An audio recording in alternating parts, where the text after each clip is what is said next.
Hello, അസ്സലാമലൈക്കും. ഇന്ന് ഞാൻ ഈസി ആയിട്ട് ചെയ്തെടുക്കാൻ പറ്റുന്ന നല്ല കിടുക്കനായിട്ടുള്ള ഒരു സ്നാക്ക് ആയിട്ടാണ് വന്നിട്ടുള്ളത്. കുറേ ദിവസമായിട്ട് എല്ലാവരും പറയാണ് ഓയിൽ അധികം യൂസ് ചെയ്യാത്ത എന്തെങ്കിലും സ്നാക്ക് ഇടാനായിട്ട്. അപ്പം ഞാൻ വിചാരിച്ചു ഒരു നല്ല അടിപൊളിയായിട്ടുള്ള ബ്രെഡ് പോള ചെയ്യാന്ന്. ബ്രെഡ് പോള ശരിക്കും പറഞ്ഞാൽ എല്ലാവർക്കും അറിയാം, ഈസി ആയിട്ട് ചെയ്തെടുക്കാൻ പറ്റുന്ന ഒരു സ്നാക്കാണ്. ഒരുപാട് ഓയിലൊന്നും വേണ്ട, സിമ്പിൾ ആണ്.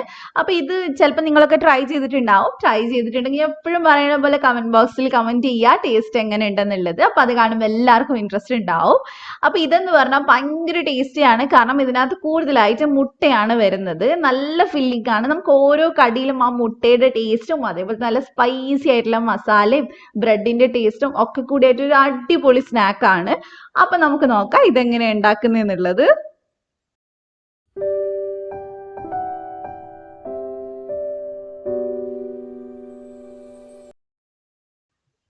അപ്പൊ ആദ്യം തന്നെ ഇത് ഉണ്ടാക്കാനായിട്ട് ഞാനിവിടെ ഒരു കടായി വെച്ചിട്ടുണ്ട്. അതിനകത്തോട്ട് ഞാൻ 1 ടേബിൾ സ്പൂൺ സൺഫ്ലവർ ഓയിൽ ഒഴിക്കുന്നുണ്ട്.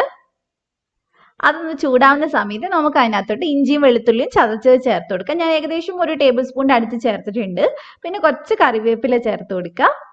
അതേപോലെ തന്നെ 2 പച്ചമുളക് ചേർത്തിട്ടുണ്ട്. ഇത് ഞാൻ പറഞ്ഞിട്ടുണ്ട് നല്ല സ്പൈസി ആയിട്ടുള്ള ഒരു മസാലയാന്നുള്ളത്. അപ്പൊ നിങ്ങൾക്ക് അത്ര എരിവ് വേണ്ടാന്നാണെങ്കിൽ നിങ്ങൾക്ക് എരിവ് കുറച്ച് കൊടുക്കാം, കുഴപ്പമൊന്നുമില്ല. പക്ഷെ നല്ല സ്പൈസി ആയിട്ട് വരുമ്പോൾ ഭയങ്കര ടേസ്റ്റ് ആണ് കഴിക്കാനായിട്ട്. അപ്പൊ ഇനി നമുക്ക് ഇതൊരു മിനിറ്റ് നമുക്ക് നന്നായിട്ടൊന്ന് വഴറ്റി കൊടുക്കാം, ആ ഇഞ്ചിയുടെ ഒക്കെ ഒന്ന് പച്ചമണം മാറണ വരെ. അതിനുശേഷം നമ്മൾ ഇതിനകത്തോട്ട് സവാള ചേർത്ത് കൊടുക്കുന്നുണ്ട്. സവാള നല്ല തിന്നായിട്ട് കട്ട് ചെയ്തിട്ട് ചേർത്ത് കൊടുക്കുക. അപ്പൊ പെട്ടെന്ന് നമുക്ക് വഴറ്റിയെടുക്കാൻ പറ്റും. ഞാൻ അത്യാവശ്യം വലുപ്പമുള്ള 2 സവാളയാണ് എടുത്തിട്ടുള്ളത്. ഒരു മീഡിയം സൈസ് ഒക്കെ ആണെങ്കിൽ നിങ്ങൾക്ക് വേണമെങ്കിൽ 3 വരെ എടുക്കാം. നന്നായിട്ട് മസാല ഉണ്ടെങ്കിൽ കുറച്ചും കൂടി ടേസ്റ്റ് ആണ് കഴിക്കാൻ. അപ്പൊ കുറച്ച് ഉപ്പും കൂടി ഇട്ടിട്ട് നമുക്കിത് നന്നായിട്ട് വഴറ്റിയെടുക്കാം. നല്ലപോലെ വഴറ്റിയെടുക്കുക. നിങ്ങൾക്ക് കടിക്കുന്ന ഇഷ്ടമാണെങ്കിൽ ഒത്തിരി അങ്ങ് വഴറ്റണമൊന്നുമില്ല. അപ്പൊ ഞാൻ നന്നായിട്ട് വഴറ്റിയെടുക്കുന്നുണ്ട്. അപ്പൊ ഞാനിത് നന്നായിട്ട് വഴറ്റിയെടുത്തിട്ടുണ്ട്. ഇനി നമുക്ക് ഇതിനകത്തോട്ട് നമ്മുടെ മസാലപ്പൊടികളൊക്കെ ചേർത്ത് കൊടുക്കാം. ഞാൻ കുറച്ച് കളർഫുൾ ആവാൻ വേണ്ടിയിട്ടാണ് കാശ്മീരി മുളക് എടുത്തിട്ടുള്ളത്. അത് 1 ടീസ്പൂൺ ചേർത്തിട്ടുണ്ട്. ഞാൻ സാധാ മുളകാണെങ്കിലും ഒരു 1/2 ടീസ്പൂൺ 3/4 ടീസ്പൂൺ ചേർത്താൽ മതി. അതേപോലെ ഒരു 1/2 ടീസ്പൂൺ മല്ലിപ്പൊടി ചേർത്തിട്ടുണ്ട്. പിന്നെ ഒരു 1/2 ടീസ്പൂൺ ഗരം മസാലയും കൂടെ ചേർത്തിട്ടുണ്ട്. ഇനി നമുക്ക് ഇതിനകത്തോട്ട് കുറച്ച് കുരുമുളക് പൊടി ചേർത്ത് കൊടുക്കാം. ഒരു 1/2 ടീസ്പൂൺ മതി. പിന്നെ അതേപോലെ തന്നെ കുറച്ച് മഞ്ഞൾപ്പൊടിയും ചേർത്ത് കൊടുക്കുക. ഒരു 1/4 ടീസ്പൂൺ ഞാൻ ചേർത്തിട്ടുണ്ട്. ഇനി നമുക്ക് ഇതെല്ലാം കൂടി നന്നായിട്ടൊന്ന് വഴറ്റിയെടുക്കുക. ഇതിന്റെ പച്ചമണം മാറണ വരെ നല്ലപോലെ വഴറ്റിയെടുക്കുക. നിങ്ങളുടെ കയ്യിൽ മല്ലിയില ഉണ്ടെങ്കിൽ ഈ സമയത്ത് കുറച്ച് മല്ലിയില ഇട്ട് കൊടുക്കുക. എൻ്റെ കയ്യിൽ ഇല്ലാത്തതുകൊണ്ടാണ് ഞാൻ ഇടാത്തത്. ഉണ്ടെങ്കിൽ കുറച്ചും കൂടി ടേസ്റ്റ് ആണ്.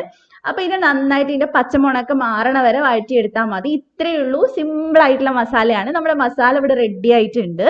ഇനി നമുക്ക് തീ അങ്ങ് ഓഫ് ചെയ്യാം. ഇനി ഈ മസാല നന്നായിട്ട് ചൂടാറണ നേരം കൊണ്ട് നമുക്ക് ബാക്കി പണിയൊക്കെ ചെയ്യാം. ഇനി നമുക്ക് ഇതിന് വേണ്ടത് മെയിനായിട്ട് ബ്രെഡാണ്. ഞാൻ ഇത് ചെയ്തെടുക്കുന്ന പാത്രം അത്യാവശ്യം വലുപ്പമുള്ള പാത്രം ആയതുകൊണ്ട് തന്നെ ബ്രെഡും മുട്ടയൊക്കെ കുറേ വേണ്ടി വരും. നിങ്ങളുടെ കയ്യിൽ ചെറിയ സോസ് പാൻ ഉണ്ടെങ്കിൽ അത് എടുക്കുകയാണ് നല്ലത്. അപ്പൊ നിങ്ങൾക്ക് അധികം ഒന്നും ബ്രെഡ് വേണ്ടി വരില്ല. അപ്പൊ ബ്രെഡിന്റെ 4 സൈഡ് ഞാൻ കട്ട് ചെയ്ത് മാറ്റി വെച്ചിട്ടുണ്ട്. അപ്പൊ ഇനി നമുക്ക് വേണ്ടത് മുട്ടയാണ്. അപ്പൊ ഞാനിവിടെ 4 മുട്ട എടുത്തിട്ടുണ്ട്. നിങ്ങൾക്ക് വേണമെങ്കിൽ ഇതിന്റെ കൂടെ ഒരു 1/4 കപ്പ് പാലും കൂടെ ചേർത്ത് കൊടുക്കാം, അല്ലെങ്കിൽ 3 മുട്ടയും 1/4 കപ്പ് പാൽ എടുത്താലും കുഴപ്പമൊന്നുമില്ല. പിന്നെ ഞാൻ ഇതിനകത്തോട്ട് ഒരു പകുതി പച്ചമുളക് ചേർത്തിട്ടുണ്ട്. നല്ല എരിവുള്ള പച്ചമുളകാണ്. പിന്നെ ഞാൻ കുറച്ച് കറിവേപ്പില ചേർത്തിട്ടുണ്ട്. മല്ലിയില ഉണ്ടെങ്കിൽ അത് ചേർക്കാണ് നല്ലത്. അതേപോലെ ആവശ്യത്തിന് ഉപ്പും ഒരു 1/2 ടീസ്പൂൺ കുരുമുളക് പൊടിയും കൂടി ചേർത്തിട്ട് നല്ലപോലെ ഇതൊന്ന് മിക്സ് ചെയ്തെടുക്കുക. കുട്ടികൾക്കൊക്കെ കൊടുക്കുന്നുണ്ടെങ്കിൽ പച്ചമുളക് ഒരുപാട് ഇടണ്ട, കാരണം അവർക്ക് എരിഞ്ഞിട്ട് പിന്നെ കഴിക്കാൻ പറ്റില്ല. മുളക് പൊടി കുറച്ച് കൂടുതൽ ഇട്ടാൽ മതി. അപ്പൊ നന്നായിട്ട് നമുക്ക് ഇതൊന്ന് മിക്സ് ചെയ്തെടുക്കാം. ഇതൊരു മീഡിയം സൈസ് പോളപാത്രത്തിനൊക്കെ നമ്മൾ സോസ് പാനിനൊക്കെ ചെയ്യാൻ പറ്റുന്ന ഒരു അളവാണ് ഞാനിവിടെ കാണിച്ചിട്ടുള്ളത്. അപ്പൊ ഇതാണ് എൻ്റെ സോസ് പാന്. ഞാൻ ഇതിനകത്തോട്ട് കുറച്ച് ഓയിൽ ഒഴിച്ചിട്ട് ഒന്ന് നന്നായിട്ട് എല്ലാവരുടെയും ഒന്ന് ആക്കി കൊടുക്കുന്നുണ്ട്. ശരിക്കും ഈ ഒരൊറ്റ സ്നാക്ക് മതി നമുക്ക് ഒരു കുടുംബത്തിന് മൊത്തം നോമ്പ് തുറക്കാനായിട്ട്, കാരണം അത്രയും ഹെവി ആയിട്ടുള്ള ഒരു സ്നാക്കാണ്. പിന്നെ അതേപോലെ ഞാൻ 4 മുട്ട പുഴുങ്ങിയിട്ട് ഒരു 8 പീസായിട്ട് ഒരു മുട്ട കട്ട് ചെയ്ത് എടുത്ത് വെച്ചിട്ടുണ്ട്. അപ്പൊ നമുക്ക് ഇനി ഓരോ ബ്രെഡ് പീസും നമുക്ക് ഇതിനകത്തോട്ടൊന്ന് വെച്ച് കൊടുക്കാം. മുട്ടയിൽ മുക്കിയിട്ട് വേണം വെച്ച് കൊടുക്കാനായിട്ട്. അപ്പൊ വെക്കുമ്പോൾ ഒരു കാര്യം പ്രത്യേകം ശ്രദ്ധിക്കുക, ആദ്യം സൈഡിൽ നന്നായിട്ട് കയറ്റി അങ്ങ് വെച്ച് കൊടുക്കുക. കാരണം നമ്മളിത് മുട്ട വെച്ചിട്ടുള്ള ഫില്ലിംഗ് ആയതുകൊണ്ട് തന്നെ നന്നായിട്ട് കവർ ചെയ്ത് കിട്ടണമെങ്കിൽ കുറച്ച് സൈഡ് നല്ലോണം കയറ്റി വെച്ച് കൊടുക്കണം. അപ്പൊ എല്ലായിടെയും നമുക്കൊന്ന് ബ്രെഡ് വെച്ച് ഇതേപോലെ ഒരു കപ്പ് മാതിരി ആക്കി എടുക്കുക. അപ്പൊ നന്നായിട്ട് നമ്മളെല്ലാം ചെയ്തെടുത്തിട്ടുണ്ട്. ഇനി നമുക്ക് ഇതിനകത്തോട്ട് മസാല ഫുള്ളായിട്ട് വെച്ച് കൊടുക്കാം.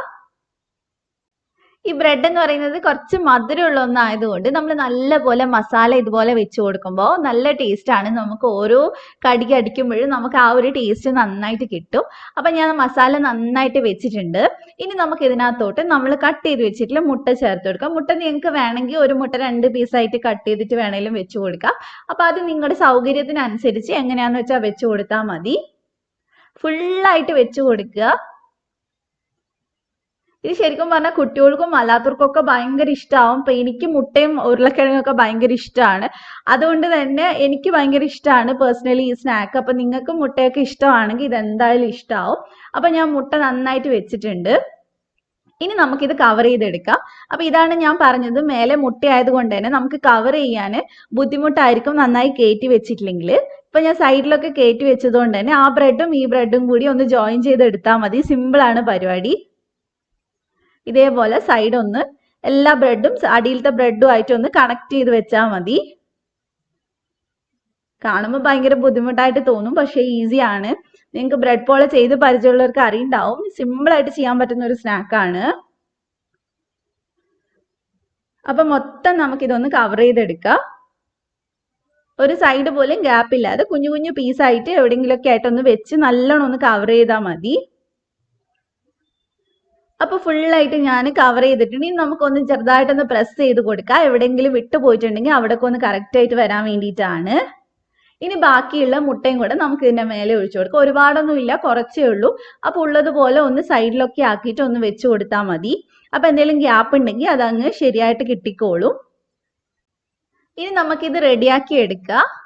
അപ്പൊ ഈ സോസ് പാൻ വെക്കുന്നതിന് മുമ്പായിട്ട് ഞാനിവിടെ ഒരു തവ വെച്ചിട്ടുണ്ട്, പഴയ തവ. അത് നന്നായിട്ട് ചൂടാക്കിയതിന് ശേഷമാണ് ഞാൻ അതിന്റെ മേലെ സോസ് പാൻ വെച്ചിട്ടുള്ളത്. ഇനി നമ്മൾ സോസ് പാൻ വെച്ചതിന് ശേഷം തീ ലോ ഫ്ലെയിമിൽ, ഏറ്റവും ലോ ഫ്ലെയിമിൽ വെച്ച് കൊടുക്കുക.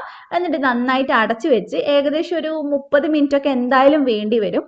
അപ്പൊ നിങ്ങൾ ഒരു 20 മിനിറ്റ് ഒക്കെ കഴിയുമ്പോൾ ജസ്റ്റ് ഒന്ന് തുറന്ന് നോക്കുക. അപ്പൊ ആയിട്ടുണ്ടെങ്കിൽ അപ്പൊ നിങ്ങൾക്ക് തിരിച്ചിട്ട് കൊടുക്കാം. അഥവാ ആയിട്ടില്ലെങ്കിൽ നമുക്ക് തൊടുമ്പോൾ തന്നെ മനസ്സിലാവും, കുറച്ച് വെള്ളം മാതിരി ഉണ്ടാവും മേൽഭാഗം. അതുപോലെ തന്നെ റെഡി ആയിട്ടുണ്ടെങ്കിൽ സൈഡൊക്കെ ചെറുതായിട്ടൊന്ന് മൊരിഞ്ഞിട്ടും ഉണ്ടാവും. അപ്പൊ റെഡി ആയി കഴിഞ്ഞു കഴിഞ്ഞാൽ നമ്മൾ തീ അങ്ങ് ഓഫ് ചെയ്യുക. എന്നിട്ട് അതിനെ നമുക്കൊരു ഫ്രൈ പാനിലോട്ട് തിരിച്ചിട്ട് കൊടുക്കുക. അതിന്റെ ആ മേൽഭാഗം ഒരു 2 മിനിറ്റ് ഒന്ന് ഫ്രൈ ആക്കി എടുക്കുക. അപ്പൊ കാണാൻ നല്ല ഭംഗി ഉണ്ടാവും. അപ്പൊ എന്തായാലും ഏകദേശം ഒരു 30-35 മിനിറ്റ് ഒക്കെ എടുക്കുള്ളൂ. പിന്നെ ഫ്ലെയിമിനനുസരിച്ച് ഇച്ചിരി അങ്ങോട്ടും ഇങ്ങോട്ടൊക്കെ വരാം. അപ്പൊ അത് നിങ്ങൾ നോക്കിയിട്ട് ചെയ്യുക. ഇനി നമുക്കിത് കട്ട് ചെയ്തിട്ട് കാണാം. ശരിക്കും ഒരു പീസ് മതി നമുക്ക് നോമ്പ് തുറക്കുന്ന സമയത്ത് വയറ് നിറയാനായിട്ട്. കാരണം അത്ര ഹെവിയാണ്. മുട്ടയും ബ്രെഡും മസാലയും ഒക്കെ കൂടി ആയിട്ട് സൂപ്പർ ടേസ്റ്റ് ആണ്. എന്നെ പോലെ ഇങ്ങനെ മുട്ടയൊക്കെ കഴിക്കാൻ ഇഷ്ടമുള്ളവരാണെങ്കിൽ ഉറപ്പായിട്ടും ഇഷ്ടമാവും. അപ്പൊ ട്രൈ ചെയ്തവര് എപ്പോഴും ഞാൻ പറയുന്ന പോലെ ഒന്ന് കമന്റ് ചെയ്യുക. അതേപോലെ തന്നെ ട്രൈ ചെയ്യാത്തവര് എന്തായാലും പെട്ടെന്ന് ട്രൈ ചെയ്ത് നോക്കുക. ഇതൊക്കെ നമുക്ക് പെട്ടെന്ന് കിട്ടണ ഐറ്റംസ് ആണ്. അപ്പൊ എല്ലാവരും ട്രൈ ചെയ്യുക, എന്നിട്ട് ഫീഡ്ബാക്ക് പറയാം. അതേപോലെ തന്നെ നിങ്ങൾക്ക് എന്റെ റെസിപ്പി ഇഷ്ടമായിട്ടുണ്ടെങ്കിൽ ലൈക്ക് ചെയ്യുക, ഷെയർ ചെയ്യുക. അതുപോലെ ആദ്യമായിട്ട് എൻ്റെ ചാനൽ കാണുന്ന ആരെങ്കിലും ഉണ്ടെങ്കിൽ ഒന്ന് സബ്സ്ക്രൈബ് ചെയ്യുക. എന്നിട്ട് തൊട്ടടുത്തുള്ള ബെല്ല് ക്ലിക്ക് ചെയ്തിട്ട് ഓൾ ക്ലിക്ക് ചെയ്യുക. എന്നാൽ മാത്രമേ ഞാൻ വീഡിയോസ് ഇടുന്ന സമയത്ത് നോട്ടിഫിക്കേഷൻ വരുള്ളൂ. അപ്പോൾ ഇതുപോലെ തന്നെ കിടുക്കനായിട്ടുള്ള റെസിപ്പി ആയിട്ട് നമുക്ക് കാണാം. Thank you for watching.